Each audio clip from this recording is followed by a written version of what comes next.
Matius 3 Matius 4 yang mulai dari awal mengenai Tuhan Yesus menyembuhkan orang-orang sakit. Mulai dari Matius 4 ayat 11.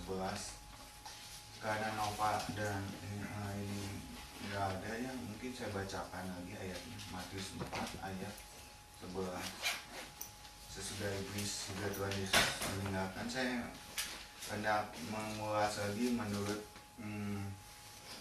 sejarah historisnya supaya kita mengerti apa yang dimaksud dengan kesakitan.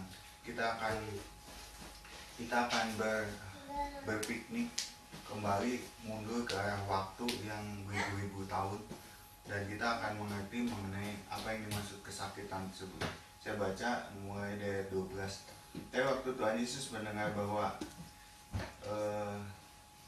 Yohanes Pembaptis telah ditangkap, menyingkir ia ke Galilea. 13, ia meninggalkan Nazaret dan diam di Kafarnaum di tepi danau di daerah Zebulon dan Naftali. Jadi saya hanya mengulang sebagian mengenai tanah Zebulon dan Naftali itu. Di sini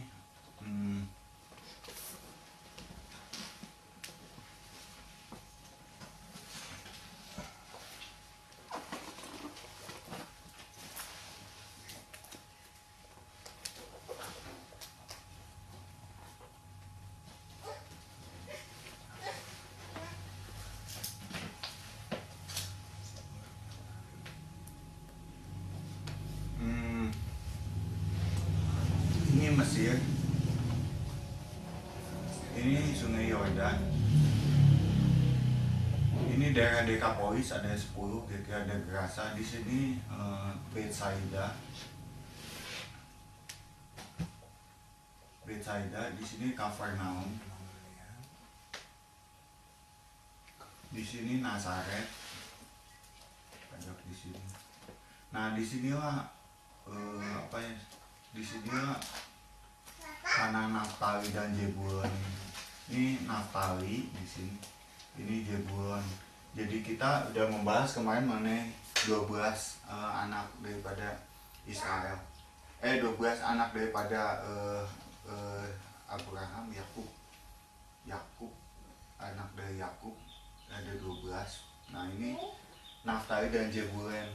Di sini kemarin dibahas bahwa mereka itu di sini ada suku Yehuda yang berfungsi. Kalau kita lihat Yehuda itu ya di sini, ini kalau Yerusalem di atas sedikit, ini ada Betel. Nah di sini Yehuda, di sini Simeon. Nah di sini Dan paling atas. Nah di sini Yehuda. Nah inilah yang di Yerusalem ini dikuasai dari dalam bait Allah itu orang-orang Yehuda. Tuhan Yesus adalah dari keturunan Yehuda, dan Bethlehem ada di sini. Mengenai peta ini sangat penting ya, karena kita akan bertraveling nanti berapa ribu tahun, dan ini ada hubungan dengan kesakitan. Saya baru mendapatkan hal tersebut, itu ada di peta tersebut di halaman 44, terus ada 40 dan sebagainya ada di situ. Kalau mau melihat itu, jadi pembagian 12 suku tanah Kanaan, Manase Timur, Manase Barat, Manase Timur di sini. Nanti di sini suku Amon, di sini suku Moab, karena Raja Daud itu masih keturunan dari Moab itu. Moab itu keturunan daripada Edom. Edom itu keturunan daripada Lot. Lot itu punya anak 2 itu. Nah itu kalau saya makanya minta Saudara Dedi itu di print dari itu sampai ke bawah. Itu supaya kita ngerti nanti siapa yang jadi suku siapa, imam-imam siapa. Nanti itu kita akan jadi mengerti mengenai ini, mengenai siapa yang nanti berperan di dalam ini. Bisa Paulus itu dari suku Benyamin, keluar lagi suku Benyamin itu suku paling bungsu daripada anak kesayangan dari Yakub. Nah itu tentunya kita mulai dari situ akan ini. Nanti kita akan bertraveling dari sini nanti, tapi saya bacakan dulu ya. Jadi sesudah ia meninggalkan Nazaret dan tiba di Kafarnaum, jadi waktu tinggalnya dia ini di Nazaret sesudah besar umur 30-an dia terus karena Yohanes Pembaptis dibunuh, jadi dia pindah ke Kafarnaum ke sini, dari Nazaret pindah ke sini ke ujung dekat itu Betsaida dekat situ. Disinilah kantor pusat daripada pemerintahan kerajaan Allah menurut saya. Jadi ini sebenarnya kantor pusat Allah itu ada di Bait Suci di sini di Yerusalem ya. Tapi kantor pusatnya sini udah ditinggalkan ya. Masih ada di sini tabut Allah yang kalau di sini di dalam bait Allah itu mesti ada seperti ini. Allah kalau berbicara di dalam ini, di dalam ruang ada dibagi dua ini. Di sini ruang Maha Suci itu. Nah, ini ada tabir ya yang nanti terbelah yang saya bilang itu. Nah, di dalam ini kalau Allah bicara itu ada di sini. Ini ada dua malaikat ya kayak kerubin. Nah, di sini. Nah, di dalam ini ada tiga tongkat Harun, terus kedua mengenai roh batu, dua roh batu, terus ketiga mana. Nanti saya bahas. Saya sebenarnya ini dulu udah ini, tapi saya pelan-pelan saya minta waktunya agak panjang. Jadi kenapa? Karena mungkin karena kita waktunya cuma di hari Minggu ini seharusnya ada beberapa gitu. Nah, di situ Allah di sini ada di bait Allah. Tapi setelah Tuhan Yesus turun, Allah dari surga turun ke bumi jadi Tuhan, jadi Allah di sini. Nah, disinilah sebenarnya Allah mulai ini. Nah, ini Transyordan ini semua ya dari Syria, ini di atas ini Syria turun semua ke sini. Jadi kantor pusatnya ada di Kafarnaum gitu, di situ. Makanya Kafarnaum bukannya sejak banyak korupsi di dalam sini ya, di dalam bait Allah ini. Imam-imamnya hanya mengutamakan posisi, uang, kedudukan, dan ini. Itulah yang selalu menggiurkan sampai sekarang juga partai-partai politik. Makanya nggak aneh, jangan kaget kalau lihat sekarang uang selalu diperebutkan. Dari dulu pun sudah beribu-ribu tahun. Ini tahun terjadi tahun 33, sekitar tahun 30-an lah. Itu perbedaan 4 tahun, koreksi mengenai tahun. Dan kita lihat di sini di tepi danau di daerah Zebulon dan Naftali, supaya genaplah firman. Jadi di sini adalah maut yang di daerah Zebulon dan Naftali itu. Di sini adalah kata kuncinya adalah maut, death, shadow of death kalau bahasa Inggrisnya, bayangan maut. Bayangannya, mautnya belum datang, bayangannya udah datang. Artinya apa? Kalau orang ada bayangannya, berarti bukan sesungguhnya kan, tapi ada sesuatu yang di situ nanti akan kita hadapi gitu. Ayat di bawahnya ya, di ayat supaya genaplah firman yang dikatakan oleh Nabi Yesaya. Saya lihat tadi, maaf ya, Nabi Yesaya itu yang kita lihat ini ada di tahun sekitar tahun 800-an, 700-an lebih lah, ini 750 sekitar tahun 7 sebelum Masehi. Jadi sejak kita lihat dari waktunya ini, misalnya kita nol dari kitab Kejadian 1, 2, 3 itu kita lihat 750, ini tahun 0 misalnya Tuhan Yesus 0. Ini mengenai tahun 30-an, 30 sampai 33. Ini Masehi, ini sebelum Masehi. Di sini sekitar kita bumi ini kalau tahun 0 itu sekitar 4000 tahun. Kalau dihitung ini sekitar tahun 750. 4000, 2000, 6000. Sebenarnya dari 4000 ya ke sini, kalau kita ngitung ke nolnya itu dari sini 4000 tahun ke sini. Jadi bumi ini sampai sekarang baru 6000 tahun. Di sini sampai sekarang ini kita berada di 2000 tahun. Di sini sekitar 4000 tahun kalau dikalkulasi. Nah, di tahun 0 inilah sebenarnya tahun 750 Masehi. Ini di sekitar sini. Jadi 3250 tahun ini sesudah 3250 sejak ini sesudah penciptaan. Kalau ini 4000 dikurang 750-an sekitar 3250 lah. Kira-kira ini waktu di zaman Nabi Yesaya ini yang dikatakan ini di sini. Dan di sini ada penyaliban nanti karena di tahun penyaliban, bukan di tahun asal, di sini waktu Tuhan Yesus disalib tahun 33, umur dia 33. Nah, di sinilah bahwa dikatakan di sini akan terjadi di sini. Jadi ini sekitar berapa ya? Sekitar 780 tahun lah ini. Sekitar 800 tahun, 780 tahun mulai dari Nabi Yesaya dikatakan sampai ke yang terjadi di Matius pasal 4, di Yesaya ini, Yesaya 8 itu 23, Yesaya 9 ayat 1 itu kalau dicatat. Itu yang dikatakan dari tanah Zebulon dan tanah Naftali jalan ke laut daerah seberang sungai Yordan. Daerah sungai Yordan ini laut Mediterania. Ini kalau ini mau ke sini ke laut Mediterania di sini. Di sini lautnya. Nah, di situ dibilang wilayah bangsa yang diam di dalam kegelapan. Ini gelap semua di dalam sini. Artinya apa? Nggak ada terang gitu. Kita hidup itu sejak dari zaman sini, waktu kita kejadian penciptaan sampai ke sini itu daerahnya gelap itu di sini. Sejak keluar dari Taman Eden, sejak manusia keluar dari Taman Eden di sini, manusia itu berada di dalam kegelapan itu artinya. Jadi bayangkan udah berapa ribu tahun, 4.000 tahunan lah. Saya kalau punya anak seperti Saudara Dedi, saya bayangkan kalau anak saya jatuh aja nangis gitu.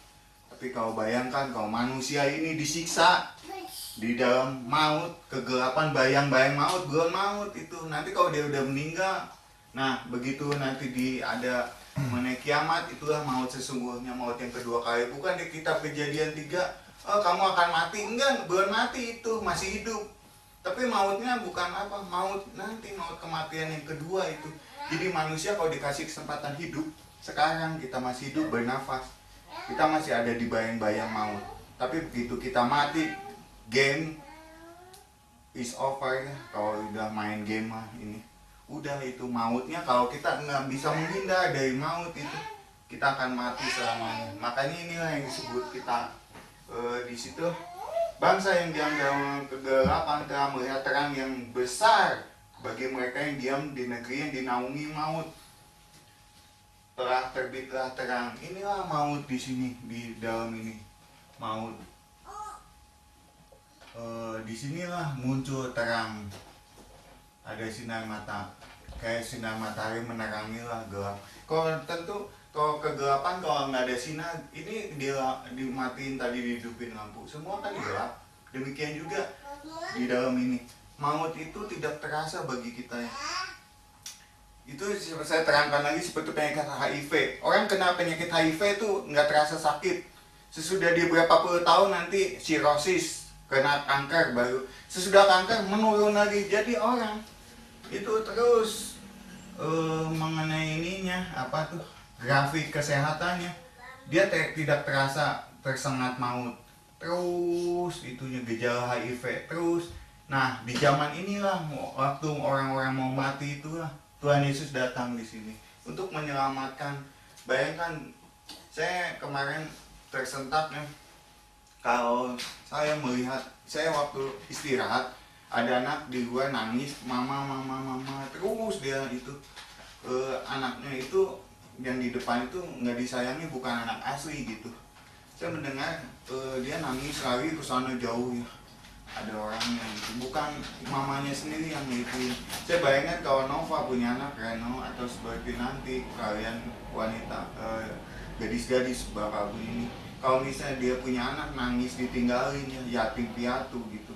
Bayangkan gimana kalau dia itu sampai menangis terus terjadi sesuatu yang gak enak, apalagi sakit demikian. Ini kan sakit semua di sini nih, di dalam daerah ini, di daerah ini sakit. Pasti kalau sakitnya parah, kanker, Saudara Sino misalnya punya anak, atau waktu Saudara Nova dulu Reno sakit itu, kan betapa, ya seperti begitulah kalau seorang ayah, seorang ibu mempunyai cinta kasih terhadap anaknya sakit, aduh.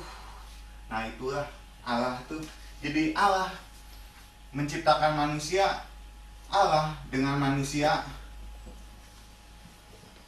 Di sini Allah ada 3 pribadi. Ini sebagai Allah, tapi ini kita sebagai manusia di sini. Di sini Adam dan Hawa telah sakit dan telah mau mati di sini. Bayangkan, yang menyakitinya itu iblis. Iblis adalah binatang. Binatang itu ada yang di bawah manusia itu. Kalau itu mah cocokan yang di bawah manusia. Yang aslinya itu anaknya. Anaknya disengat oleh penyakit yang sangat mematikan. Bisa bayangkan seperti itu anak, kalau misalnya, maaf ya, bukan sesungguhnya ini contoh. Kalau anak kena penyakit sesuatu yang nggak mungkin sembuh, tentu kita bisa bayangkan nanti bisa nangis-nangis gitu. Saya yakin bahwa Allah itu karena begitu keluar dari tanah ini, dia tersengat maut itu, tersengat maut. Dan itulah makanya sudah 4000 tahun saya juga bingung. Allah maha sabar ya.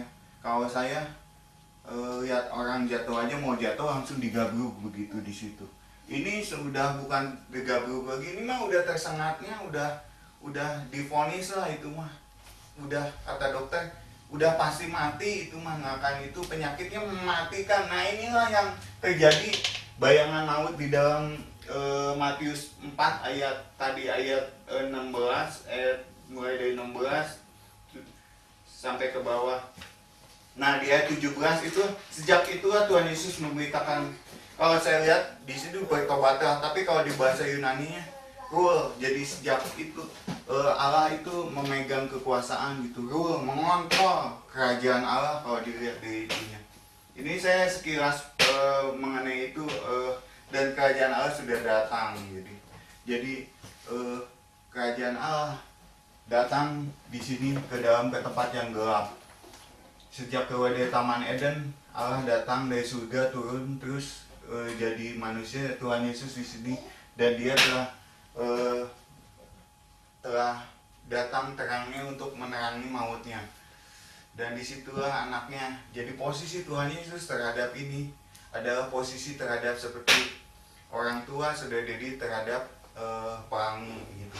Itu jadi kalau kita melihat sesuatu, anak kita di depan kita yang sakit, tentu kita bisa rasakan bahwa hati kita itu begitu, kalau lihat itu pasti nangis lah saya. Apalagi anaknya bukan satu ya.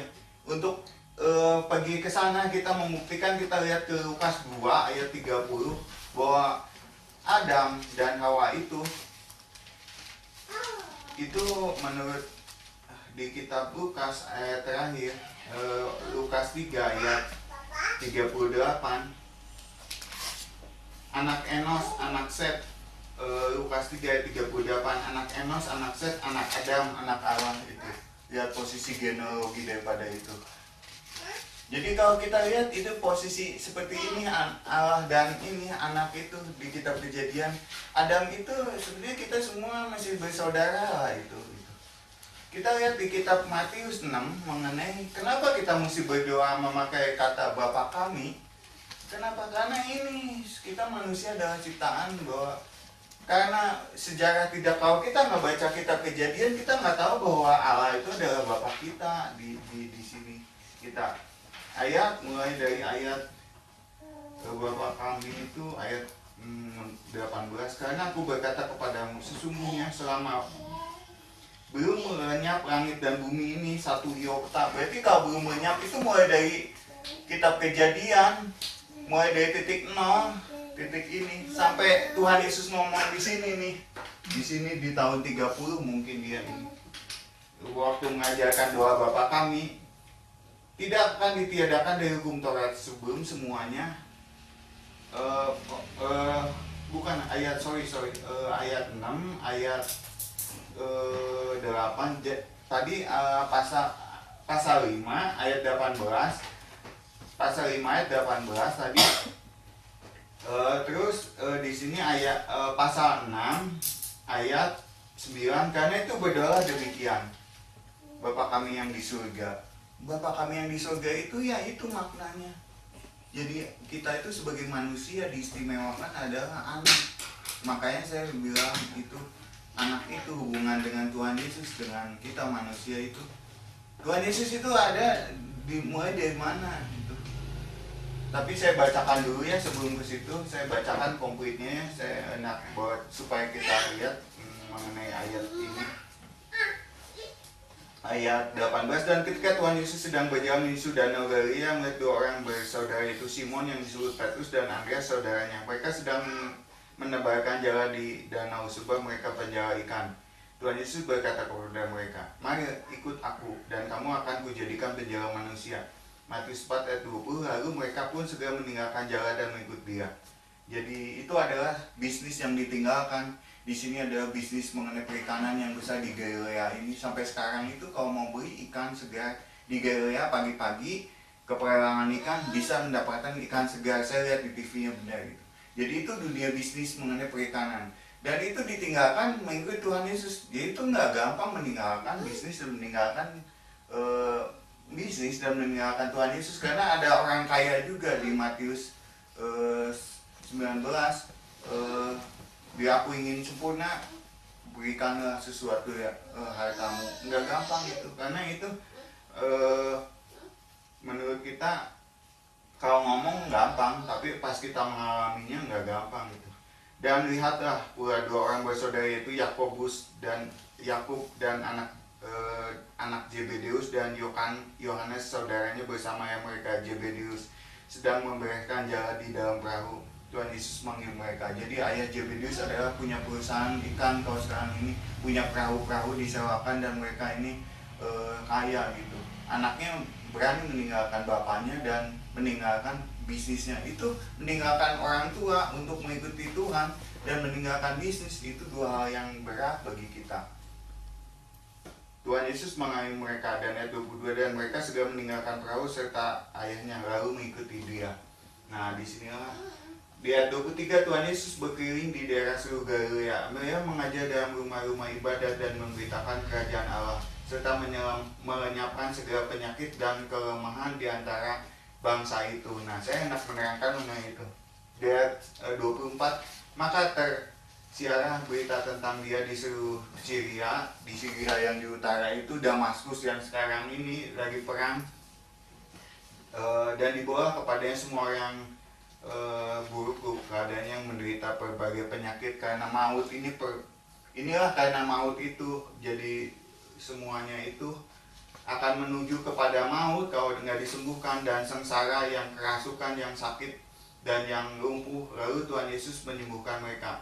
Maka orang banyak berbondong-bondong mengikut dia. Mereka datang dari Galilea dan daerah Dekapolis, dari Yerusalem dan dari Yudea dan dari seberang Yordan. Dekapolis ini ada daerah sini, Yudea di sini, dan itu Syria. Semuanya ini daerah, semua ini datang ke sini, ke ini. Dan apa yang disebut kesakitan, menyembuh kesakitan. Nah, untuk mengerti ini kita mesti mengerti mengenai perjanjian lama lagi kita. Kita akan mulai sesudah kita perjanjian di sini. Sebenarnya perjalanan kita akan dimulai dari Laut Merah, yaitu di sini. Di sini. Ini ada yang namanya di sini saya lihat ada beberapa teori ya. Di sini kan waktu keluar dari tanah Kanaan menuju keluar dari tanah Mesir menuju tanah Kanaan, dia tuh keluar, tapi kalau dibawa langsung ke sini ya, dari Mesir ke sini langsung nggak tahan, itu pasti nggak akan sampai, kata Tuhan. Itu mesti dibaca mengenai kitab Keluaran, waktu Nabi Musa itu keluar dari tanah Mesir. Nah, diputar dia melalui tanah ke sini, dan di sinilah dia udah mau masuk ke sini. Terus di sini waktu disuruh melihat ke sini, di sini mereka nggak percaya, jadi akhirnya dihukum 40 tahun berputar-putar. Apa artinya kita mulai dari sinilah perjalanan kita ini. Saya hendak menggambarkan mengenai ini, mengenai Laut Merah ini. Begini, ini saya pernah dulu mengajar awal minggu ya. Di sini orang-orang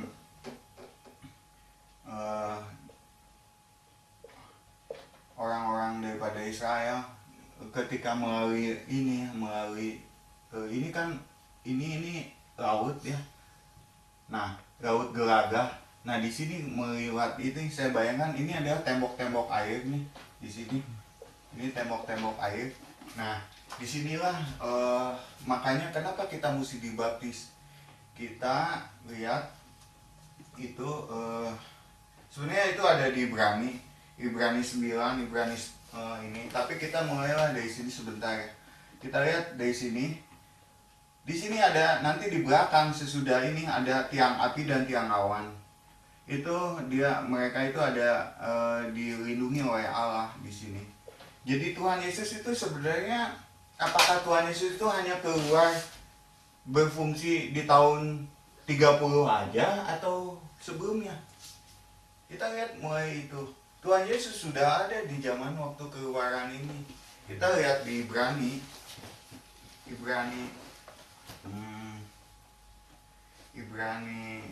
sebentar. Di 1 Korintus 10 dulu, 1 Korintus 10 ayat 1 mengenai Tuhan Yesus telah mengikuti sebagai batu karang. Dan inilah peristiwa Meriba sebenarnya. Saya baru tahu baru tadi pagi saya waktu mengamati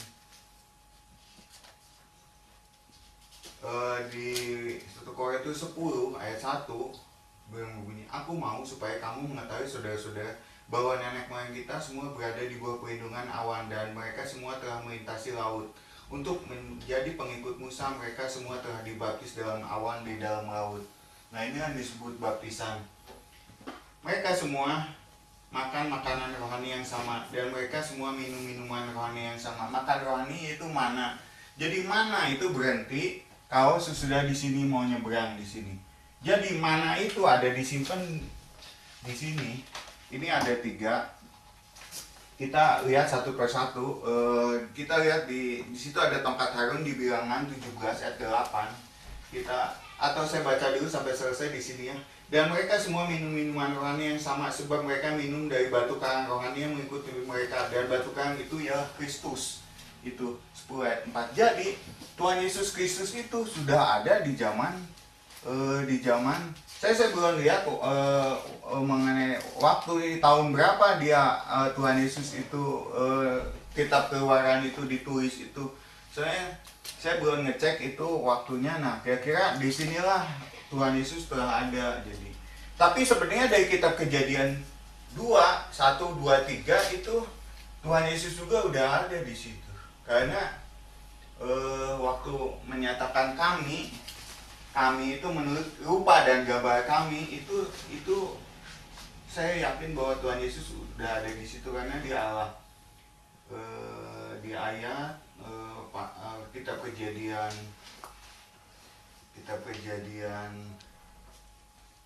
sudah 1 ayat 27, maka Allah menciptakan manusia menurut gambarnya, menurut gambar Allah diciptakan laki-laki dan perempuan diciptakannya mereka. Jadi di sini gendernya kalau di dalam ini ada plural, kalau pakai bahasa Ibrani itu kami itu plural. Nah di situ udah tuh Allah di sini. Nah, 4, jadi ini mesti merefer kemana ini. Tapi sebelum itu satu-satu lah kita ini di dalam tongkat itu kita lihat dulu ke Bilangan 17 ayat 8 mengenai tongkat Harun itu. Di dalam itu supaya kita mengerti mengenai ini Bilangan 17 ayat 8.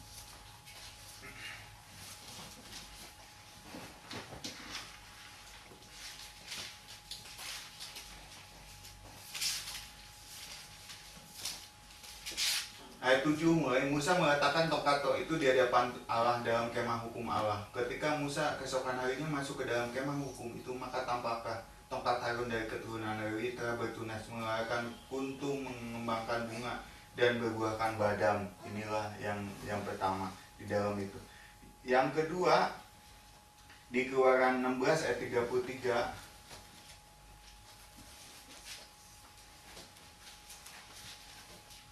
Keluaran 16 ayat 33.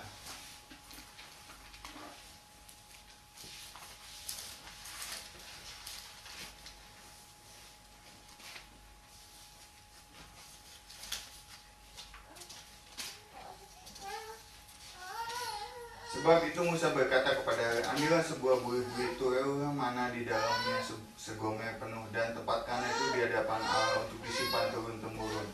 Jadi di dalam ini mana itu keluar mulai dari kita mengenai sejarah mengenai mana itu, ya itu suatu ironi ya. Kita baca di ayat 4, Keluaran 16 ayat 4. Kita mulai dari ayat 2 aja lah. Di padang gurun itu bersungut-sungut segenap jemaat Israel kepada Musa dan Harun, dan berkata kepada mereka, kalau kami mati tadinya di tanah Mesir oleh tangan Allah ketika kami duduk menghadapi kuali berisi daging dan makan roti sampai kenyang.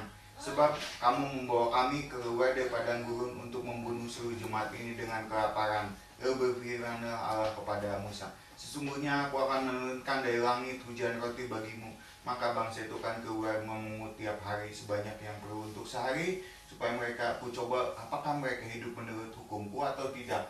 Nah di sini, jadi gara-gara pengen makan daging gitu, karena di padang pasir itu selalu panas, udah panas terik. Coba di Arab lah, bayangkan daerah-daerah padang pasir itu, aduh itu suhunya, saya kemarin lihat yang travel itu 40 derajat, 30 derajat, aduh 30 berapa gitu. Sungguh-sungguh kering sekali ya, gimana gitu. Udah menderita, ya itulah sekarang orang Kristen itu. Jadi orang Kristen jangan dianggap sesudah dibaptis ini langsung masuk ke tanah Kanaan, langsung di sini. Ya mesti lewat proses di sini dulu. Sudah dibaptis di sini, di ini. Kenapa dibaptis? Karena iblis ada di belakang sini dan mati oleh air itu. Jadi begitu iblis di itu bersih kita. Tapi kalau di sini diputar-putar, hidup kita nggak benar, 40 tahun ini, ya kita nggak sampai selamat. Di sini yang masuk ke tanah Kanaan siapa aja? Nabi Musa sendiri nggak masuk itu. Bayangkan itu.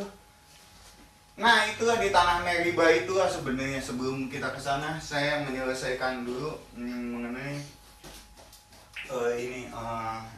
mengenai apa tuh? Yang tadi tuh di ayat 35 ya, kita ayat 35 tadi pasal 16 ayat 4 ayat 35 di agak terakhir. Orang Israel makan mana 40 tahun namanya, sampai mereka tiba di tanah yang didiami orang mereka. Makan mana sampai tiba di perbatasan tanah Kanaan. Nah inilah jadi mana itu apa artinya bagi orang Kristen sekarang kita bandingkan. Mana itu adalah firman Tuhan, karena Tuhan Yesus di Yohanes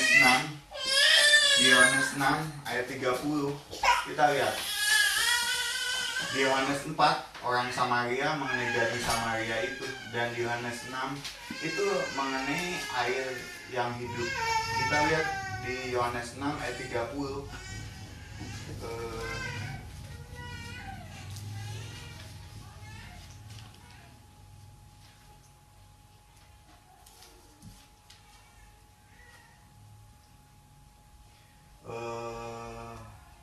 Kita mulai dari mana? Maka kata mereka kepada, tanda apakah yang kau perbuat supaya dapat kami melihat dan percaya kepadamu? Pekerjaan apakah yang kau lakukan? Nenek moyang kami telah makan mana di padang gurun, seperti dia tertulis, mereka diberinya makan roti dari surga.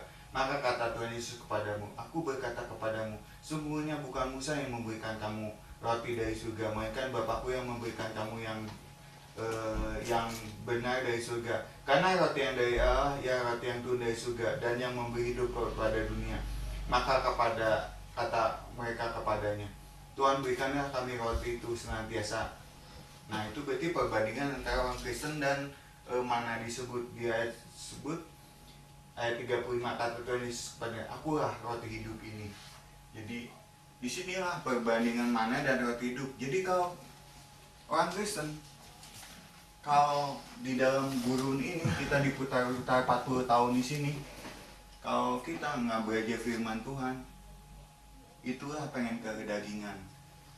Saya baca kemarin di satu ini, apa yang diinginkan wanita, karena kita itu wanita, kita itu ada jemaat, ada seperti istri daripada Tuhan Yesus. Wanita itu pengen apa di Cina itu?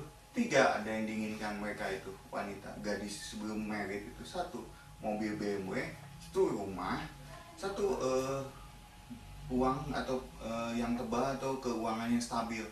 Nah ini juga kedagingan seperti itu, bukan kerohanian lah yang kita ingin, tapi kita selalu menginginkan hal-hal yang keduniawian seperti itu. Itu dari dulu memang begitu ininya, bahwa manusia itu sebagai seorang istri bukan menginginkan dia sudah disehatkan, sudah diinikan dari ini tadi itu, memang belum mati tapi penyakitnya ini. Tapi kalau kita nggak sesuai dengan hidup dengan firman Tuhan, nanti kita lihat ke sana, lihat apa yang terjadi.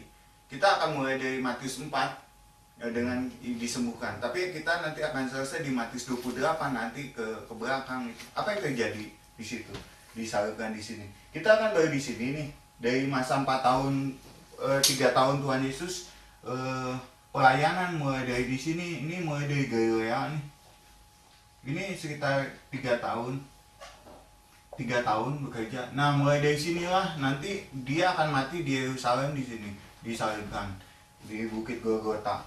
Tapi sebelum kita ke sana, apa makna daripada kesakitan itu? Ya itulah. Jadi Tuhan Yesus itu hidup. Saya akan masuk ke mengenai ke Meriba itu. Kita lihat di Keluaran 16 ayat 4 mengenai kenapa peristiwa Meriba itu berhubungan dengan 1 Korintus 10.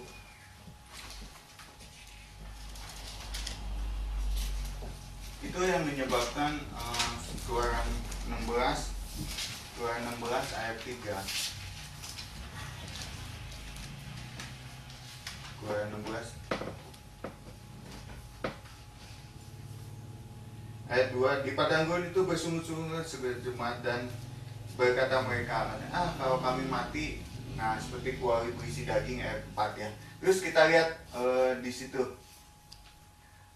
di Keluaran 17 ayat 6 tadi kita lihat 17 ayat 6, terus berfirman Yahweh kepada ini. Terus sesudah dari Meriba, dari situ berangkatlah jemaat Israel ke padang gurun Sin, 17 ayat 1, dan dari situ mereka persinggahan di tempat persinggahan sesuai dengan. Jadi kalau Allah itu pengen, jadi gini, kalau Allah mau berjalan, kita mesti tanya dulu sama Allah. Jangan kita pengen jalan di padang gurun sesuai dengan keinginan kita. Tanya kalau Allah berhenti, udah berhenti, nanti tenda dipasang semuanya dihitungkan. Kalau kita di dalam hidup kita, jangankan kita di dalam putar-putar gini, bisa tersesat kalau nggak tahu jalan itu. Yang mana utara, selatan, timur, barat, kalau udah di padang gurun, semua fata morgana yang